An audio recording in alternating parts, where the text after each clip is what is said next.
História eclesiástica. Eusébio de Cesareia.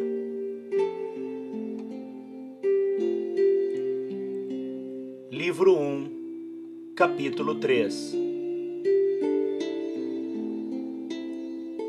De como os nomes de Jesus e de Cristo já eram conhecidos desde a antiguidade e honrados pelos profetas inspirados por Deus.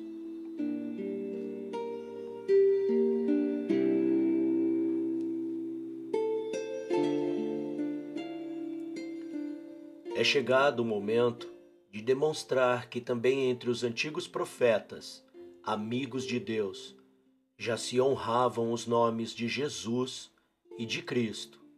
Moisés mesmo foi o primeiro a conhecer o nome de Cristo como o mais augusto e glorioso, quando fez entrega de figuras, símbolos e imagens misteriosos das coisas do céu, conforme a voz que ele dizia: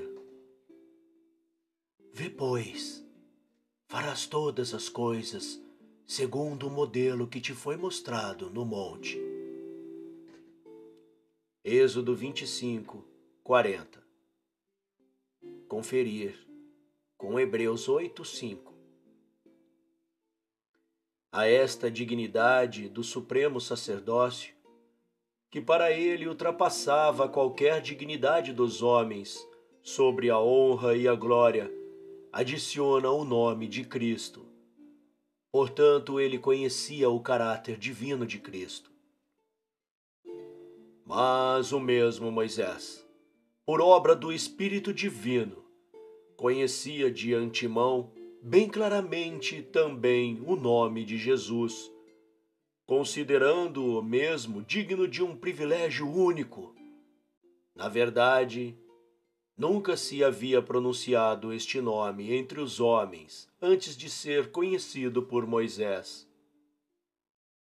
Este aplica o nome Jesus pela primeira e única vez àquele que novamente, conforme a figura e símbolo, ele sabia que viria a sucedê-lo depois de sua morte no comando supremo. Números 13, 16. Nunca antes seu sucessor havia usado o nome de Jesus, mas era chamado por outro nome, Auzé, como lhe haviam dado por seus pais. Nota de rodapé. Auzé é a forma usada na números romanos agora, LXX. Assim como Jesus mais adiante. No texto massorético, os nomes são Oséias e Josué. Fim da nota de rodapé. Moisés deu-lhe o nome de Jesus como um privilégio precioso, muito maior do que uma coroa real. Deu-lhe este nome porque, em realidade, o próprio Jesus, filho de Navé, era portador da imagem de nosso Salvador. O único que, depois de Moisés e depois de haver concluído o culto simbólico por ele transmitido, o sucederia no comando da verdadeira e sólida religião. E desta maneira Moisés, dando-lhes a maior honra, aplicou o nome de Jesus Cristo, nosso Salvador, aos dois homens, que, segundo ele, mais sobressaíram em virtude e glória sobre todo o povo, a saber, o sumo sacerdote e aquele que haveria de sucedê-lo no comando. Está claro também que os profetas posteriores anunciaram a Cristo por seu nome e deram testemunho adiantadamente, não apenas na conspiração do povo judeu que seria levantada contra ele, mas também do chamamento que ele faria a todas as nações. Uma vez será Jeremias, quando diz assim: O Espírito de nosso rosto o Cristo Senhor, de quem havíamos dito: à sua sombra viveremos entre os povos. Caiu preso em suas armadilhas. Lamentações 4:20. Outra vez será Davi, que exclamava perplexo: por que se amontinaram as nações e os povos imaginaram planos vãos? Levantem-se os reis da terra e os príncipes se uniram contra o Senhor e seu Cristo. Salmos 2, 1 e 2. E logo acrescenta falando da própria pessoa de Cristo: o Senhor me disse: tu és meu filho, eu hoje te gerei. Pede-me, e eu te darei as nações em herança e os confins da terra em possessão. Salmos capítulos 2, versículos 7 e 8. Mas deve-se saber que, entre os hebreus, o nome de Cristo não era ornamento apenas dos que estavam investidos do sumo sacerdócio, e eram ungidos simbolicamente com óleo preparado, mas também dos reis, que eram ungidos pelos profetas por inspiração divina e faziam deles imagens de Cristo, pois efetivamente estes reis já levavam em si mesmos a imagem do poder real e soberano do único e verdadeiro Cristo, Verbo divino que reina sobre todas as coisas. Além disso, a tradição nos faz saber igualmente que também alguns profetas foram convertidos em Cristo, figuradamente por meio da unção com o óleo. Recorde-se que Cristo significa ungido, de forma que todos estes fazem referência ao verdadeiro Cristo, o Verbo divino e celestial, único sumo sacerdote do universo, único rei de toda a criação, e entre os profetas, único sumo profeta do Pai. Prova disto é que nenhum dos que antigamente foram ungidos simbolicamente, nem sacerdotes, nem reis, nem profetas, possuíram tão alto poder de virtude divina, como está demonstrado que possuiu Jesus, nosso Salvador e Senhor, o único e verdadeiro Cristo. Ao menos nenhum deles, por mais que brilhasse por sua dignidade e por sua honra entre os seus em tantas gerações, deu jamais o nome de cristão aos seus súditos, aplicando-lhes figuradamente o nome de Cristo. Nem tampouco seus súditos renderam a honra de culto, nem foi de nenhum deles a disposição de que, após a sua morte, estivessem preparados para morrer pelo mesmo a quem honravam. E por nenhum deles houve tamanha comoção de todas as nações do vasto mundo. E assim é, que a força do símbolo que havia neles era incapaz de operar como operou a presença da verdade demonstrada através de nosso Salvador. Este não tomou de ninguém os símbolos e figuras do sumo sacerdócio, nem descendia quanto à carne da família sacerdotal, nem foi levado à dignidade real por um corpo de guarda composto de homens. Nem mesmo foi um profeta igual aos que antigamente, nem obteve entre os judeus nenhuma precedência de honra ou de qualquer outro tipo. E ainda assim está adornado pelo Pai de todas estas prerrogativas, e não por figura, mas em verdade mesmo. Assim, sem ter sido objeto de nada semelhante ao que descrevemos, está proclamado Cristo com mais razão que todos aqueles. E sendo Ele mesmo o único e verdadeiro Cristo de Deus, encheu o mundo inteiro de cristãos, isto é, de seu nome realmente venerável e sagrado. Já não são figuras e imagens o que ele entrega a seus seguidores, mas as próprias virtudes em sua pureza e uma vida no céu com a própria doutrina da verdade. E a unção que recebeu não foi preparada com substâncias materiais, mas algo divino pelo Espírito de Deus, por sua participação na divindade incriada do Pai. É justamente isto o que ensinava Isaías quando clamava, como se o fizesse com a própria voz de Cristo. O Espírito do Senhor está sobre mim, e por isto me ungiu.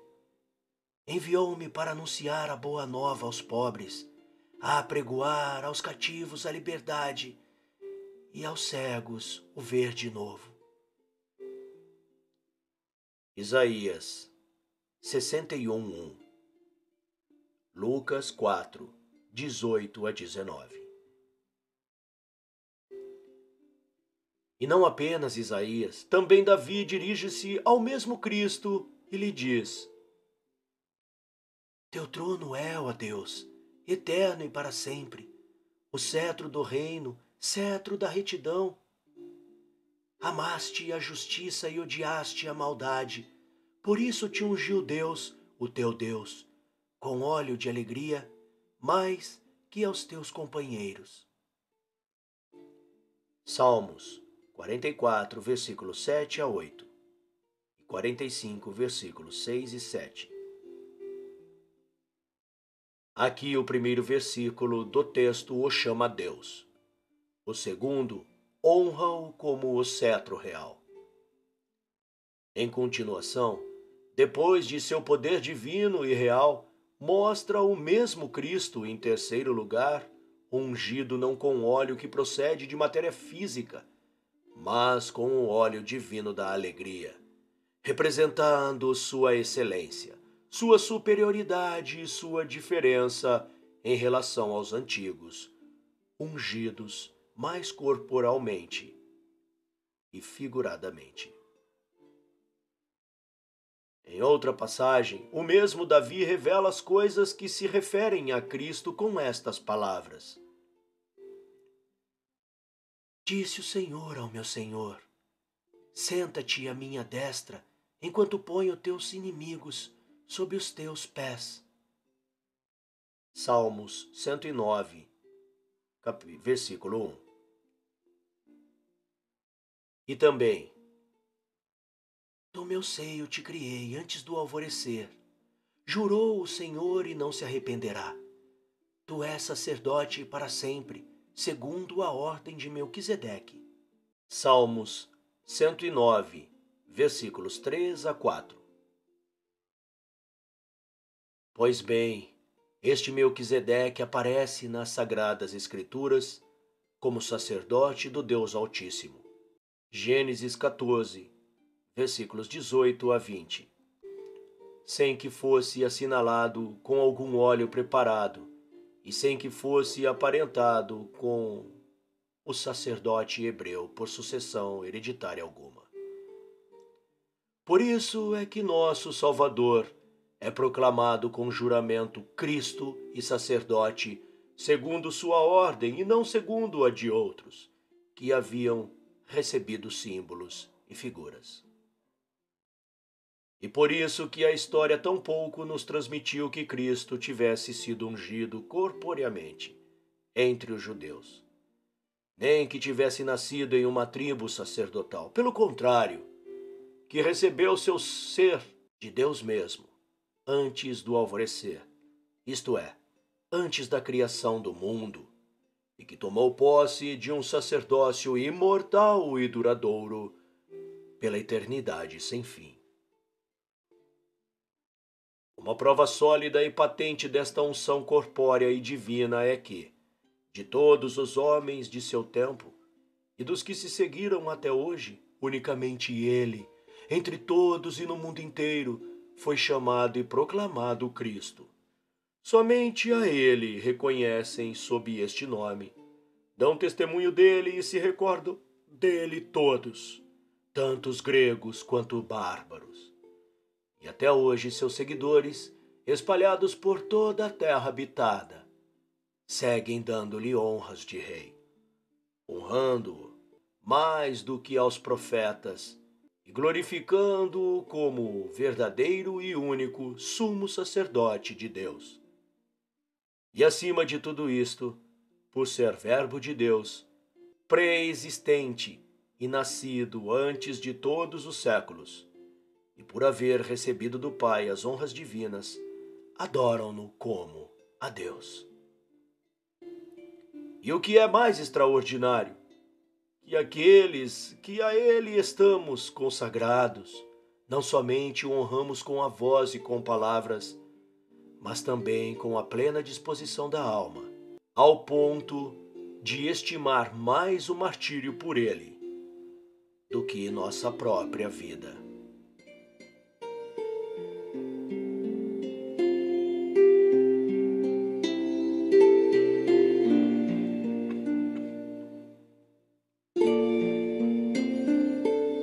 Capítulo 4.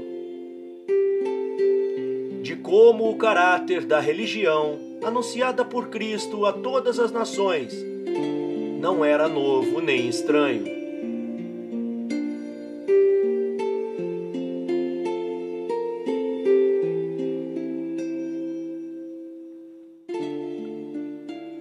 É bastante o que foi dito para iniciar minha narração.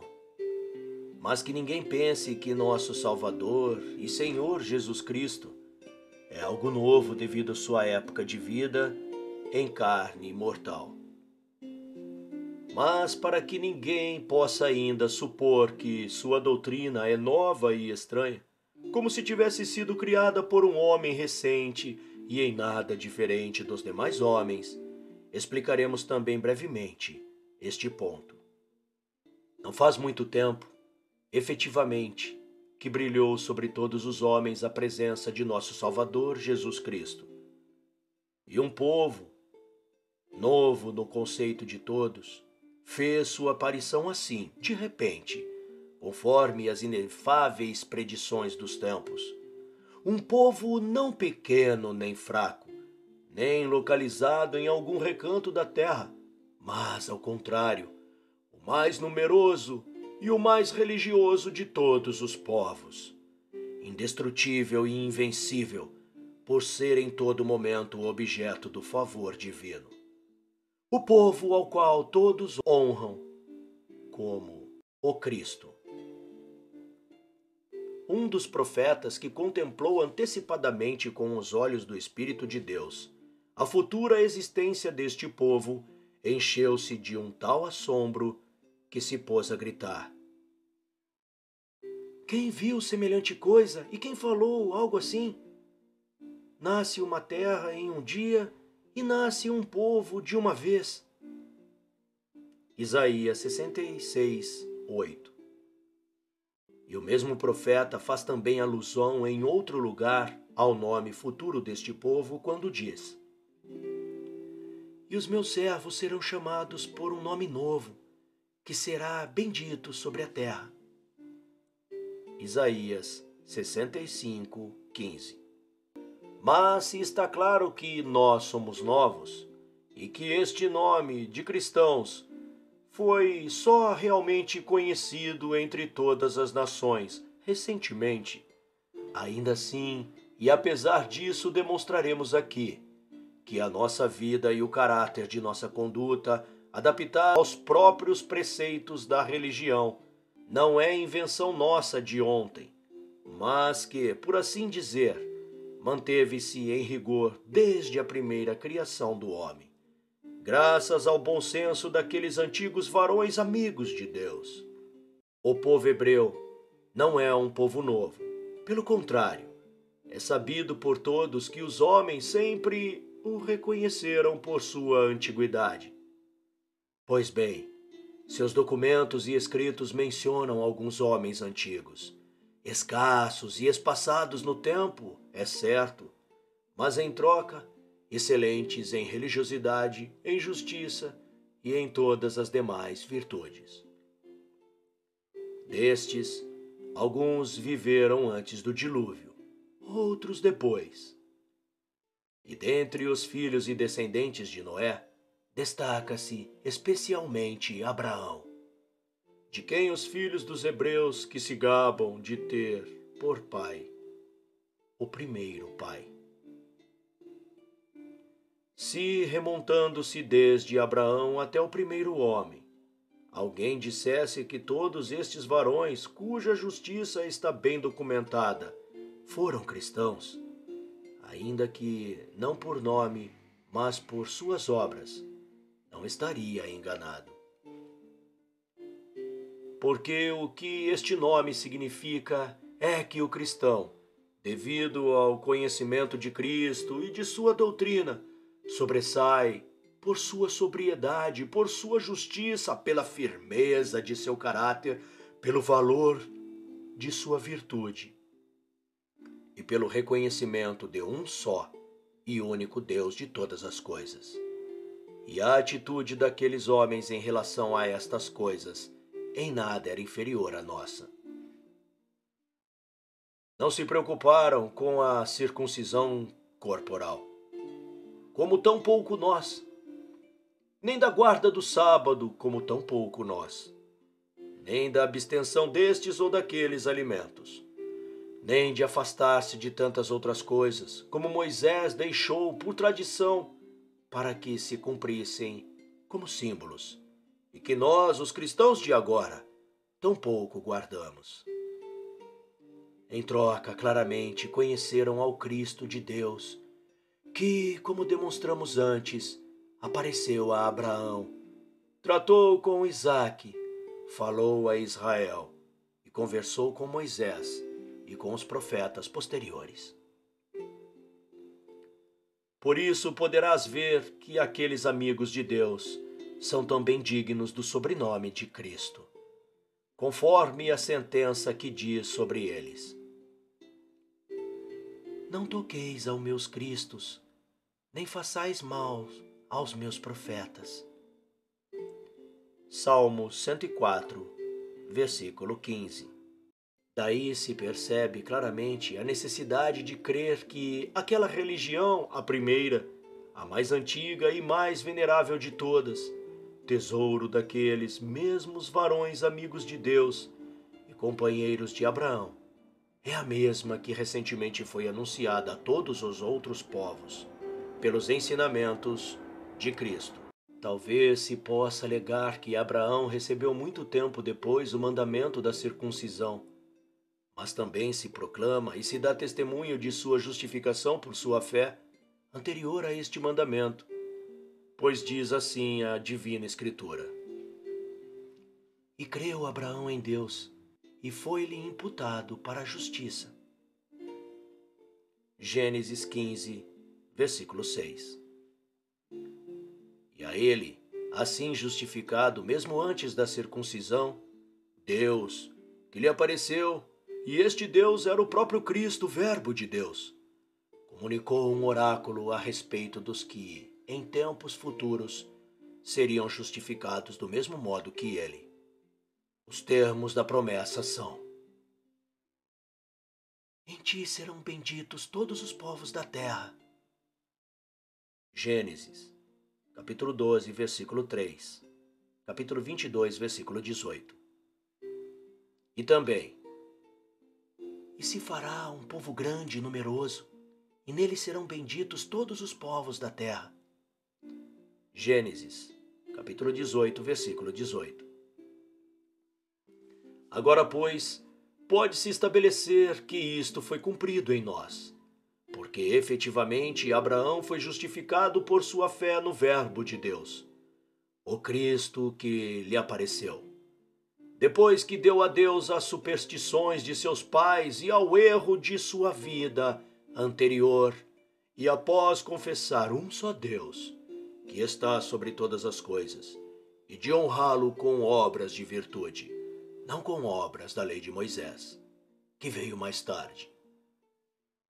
E sendo assim, A ele foi dito que todas as tribos da terra e todos os povos seriam benditos nele.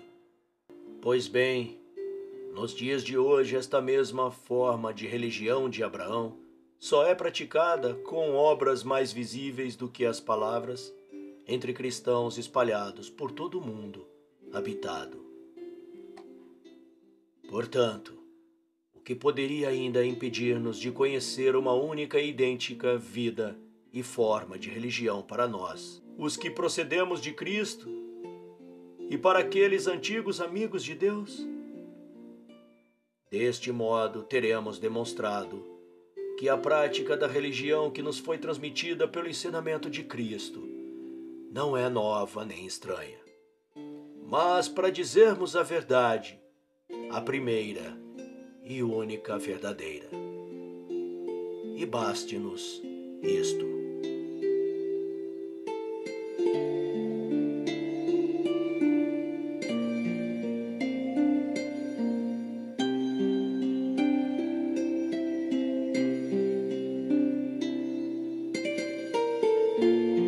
Continua no próximo capítulo.